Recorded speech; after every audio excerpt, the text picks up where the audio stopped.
Hi everyone, Kim here. Happy Halloween from Northern California at Olive City Homestead.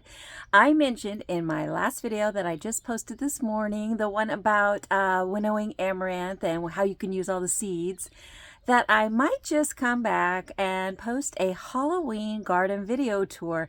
And I may have mentioned that I might appear in costume. Well, guess what? That was just the wine talking. No costume here. Also, I've been so busy today, in the kitchen mostly, making potato salad for my brother who's out of the hospital now, and making homemade pizza for the kids' Halloween party tonight. Oh, by the way, even though I'm not in costume, I think I can talk my 16-year-old into letting me show you their costume, which you might recognize if you are a fan, as most people are, of the Back to the Future movies. I'll see if I can talk them into it.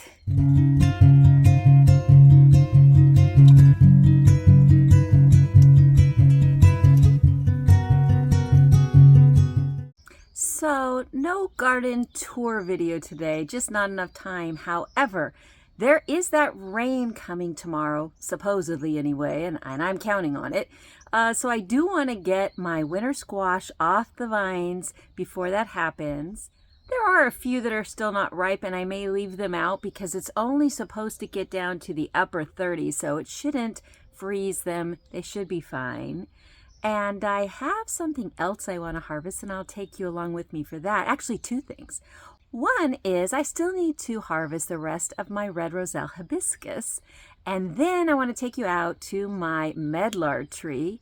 I don't know if you've ever heard of one of those before. They're kind of interesting. Actually, they're very interesting. And I want to get the fruit off of those and bring them in the house to go through the bledding process. Even though they could go through that process on the tree over the next few months, I would then be risking the squirrels and birds getting to them. And I don't want to have that happen. So come with me. Let's go get the squash and the Red Roselle Hibiscus, and then we'll go see that medlar tree. These Red Roselle Hibiscus are so heavy that they're weighting down the branches here. So I need to get them off. They're a second harvest. I already took about this many off the first time around. Should have taken these off a while ago, because the more frequently you take them off, the more likely you are to get reblooming. All right, let's see how many we've got this time around. I have an overflowing heaping bowl of Red Roselle Hibiscus. Now the outer leaves here make the fabulous tea, whether used fresh or dried. And the inner part of the calyx has leaves around the pod too, and those also are great for tea.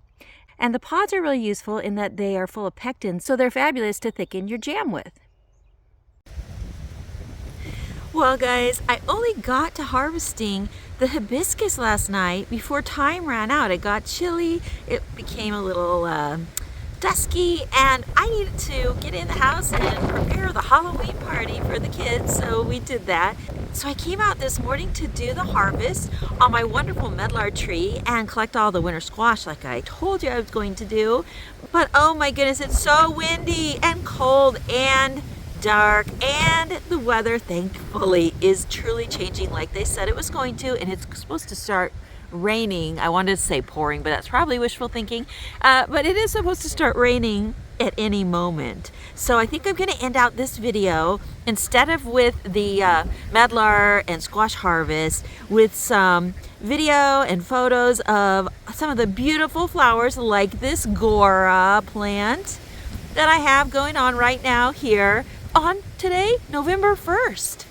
So I will be back very soon as the rain lets up. I love saying that. As soon as the rain lets up, in a day or two, I will be back with the medlar harvest, and we'll see what kind of squash we have too.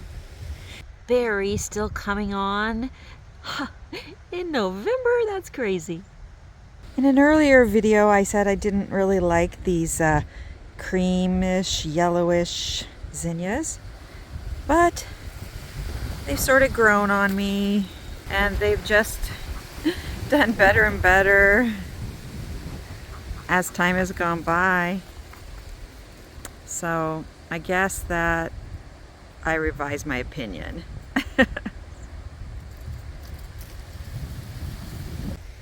pineapple sage is blooming beautifully behind okra. And yes, the hibiscus is going to try to bloom some more. Buckwheat looking pretty. The chickens wish they could get their beaks on it.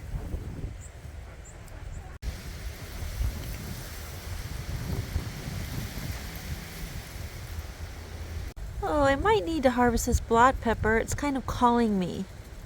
There's some of that squash I told you about. Amish pie squash. Oh, got another pumpkin starting to ripen in there. That one I'm gonna definitely be leaving. I'm not gonna harvest that probably for another week or two. I think it'll be just fine, and we'll let it fully ripen. Well, it's small, but there we go, a ripe Hubbard squash. I think there's a few more. Yeah, there's one in there. And I actually can't tell if that one is Hubbard or Amish pie, but I see right over there that dark green with that yellow big circle. That's another watermelon. Something interesting is that my broomcorn sorghum that I harvested earlier, like 6 weeks ago, I cut it back. You know, I don't ever pull anything out because I like to leave the root systems in the ground. It really builds up the soil life underneath. And my broomcorn sorghum came back. It's actually gonna bloom again. One of them, look, is already blooming again right here. Look at that. Of course, I noticed in the background my towering shame. Look at that, towering shame of okra that I didn't ever harvest. I know. I don't even know what kind of squash that is. Huh. I don't know, but I know there's more. There's a new one there. Oh, there's a little one there.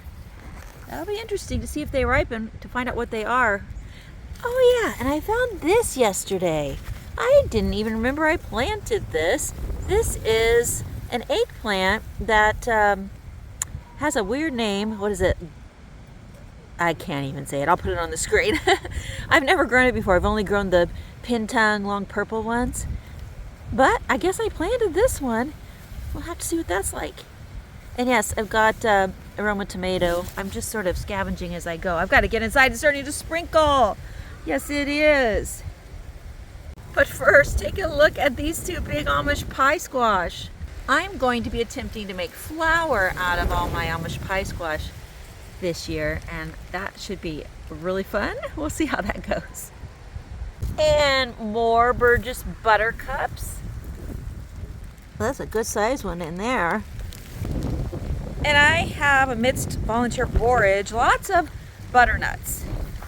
There's a long one there. Where else? There's one in there, nice and long. Now here's a newer one. This one's still kind of green, so I can't harvest this one yet, but those others I can take off. Oh, would you look at this? Melon. This is Kajari melon, which we ended up not really caring for, but the chickens love. Is that? That's a squash, but I didn't know I had a squash planted there. That must be a kabocha squash. I have a couple more of those too, and those have turned out to be super good. First time I've grown the kabochas, and they're a lot like the Burgess buttercups. And look at all my volunteer ruby red lettuce. And these beautiful tequila sunrise peppers. Things are definitely still growing despite it being November 1st. Well, I went ahead and harvested the ones that were the most ripe, and I'm going to take them in the house to a warm, dry place. Well, a cool, dry place, but not a freezing, dry place. And then I'm just going to leave the rest on the vines. I think they'll be okay for another few weeks. It's not going to go down to freezing. This is probably going to be the coldest spell we have until, well, knowing my area, probably for another month at least. But looking forward to enjoying some of these squash. I especially like them made into a soup. And that's definitely the kind of weather that today is. So maybe I'll take some of these even today and make up a great harvest squash soup. Look at these gorgeous snapdragons. Aren't they beautiful? I love that they give me this kind of color in the spring, in the summer, and even into the fall.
I hope you enjoyed seeing my kids' costume. Pretty cool, right? They always create the most fun costumes every year. And thanks for joining me for this Halloween, not garden tour, but Halloween harvest. I hope that you are continuing to harvest from your garden too, and that along with me, you're going to start planting some fall crops very soon, because there's still plenty we can grow over the winter, pretty much in any climate. And even if you're in the coldest climate, maybe in your garage or your greenhouse, you can grow something. I hope you all have a great week, and I will see you again very soon for another video here at Olive City Homestead. Bye for now.